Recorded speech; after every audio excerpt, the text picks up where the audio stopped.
আমরা 3 দফা আমাদের ছাত্রছাত্রীদের সাথে বসেছিলাম, তারা অনেক পরামর্শ দিয়েছে এবং ওয়ান্ডারফুল, খুব চমৎকার সমস্ত পরামর্শ দিয়েছে।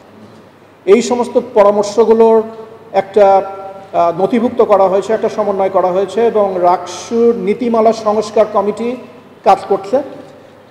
তাদের কাছে আমার যে দাবিটা ছিল সেটা হচ্ছে যে গত মাস মানে জানুয়ারির ভিতরে তারা আমাকে তাদের সমস্ত ছাত্রছাত্রীর যে সিদ্ধান্ত আছে সেই সমস্ত সিদ্ধান্ত কতটুকু অ্যাকোমোডেট করা যায় এটাও বুঝতে হবে যে যত রকমের সাজেশন আসবে তার প্রত্যেকটি কখনোই গ্রহণ করা যাবে না, কারণ সাজেশনের ভেতরেই কনফ্লিক্টিং সাজেশন আছে। এ এবং বি হয়তো একই কথা বলে না, একটা আরেকটার সাথে অপোজিট একটা।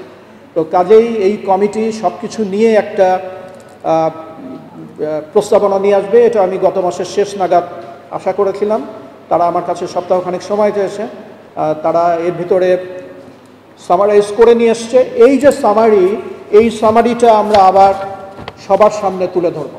এই সামারিটা ওয়েবসাইটের মাধ্যমে হোক আর যেভাবে হোক সবার সামনে তুলে ধরব এবং এই সামারির উপরে সাজেশনের জন্য ছোট্ট একটা টাইম ফ্রেম দেওয়া হবে।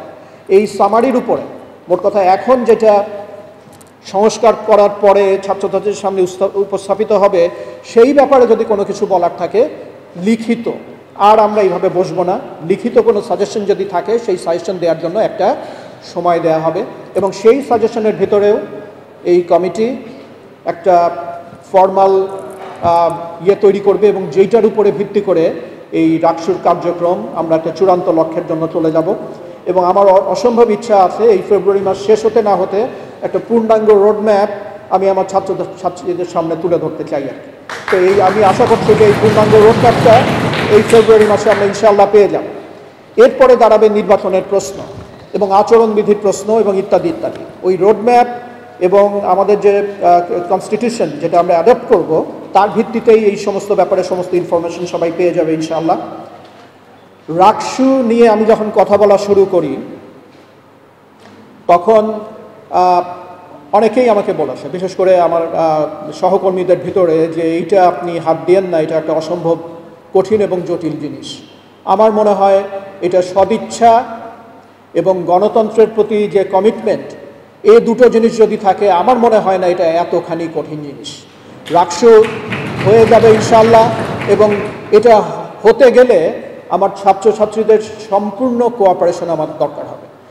রাকসুর কথা যখনই আসে তখনই this is very much normal, এর ভিতরে অ্যাবনর্মাল কোনো কিছু নাই।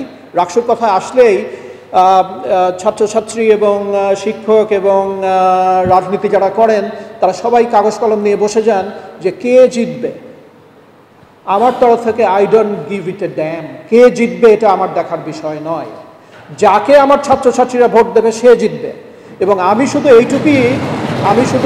এই ক্ষেত্রটুকুই তৈরি করে দিতে চাই যেন এই বিশ্ববিদ্যালয়ের ছাত্রছাত্রীরা নির্ভয়ে with all fairness level playing ফিল্ডে তারা তাদের গণতান্ত্রিক যে রাইট সেটা চর্চা করতে পারে। এর বাইরে আর কোনো কিছুই আমার দেখার নেই।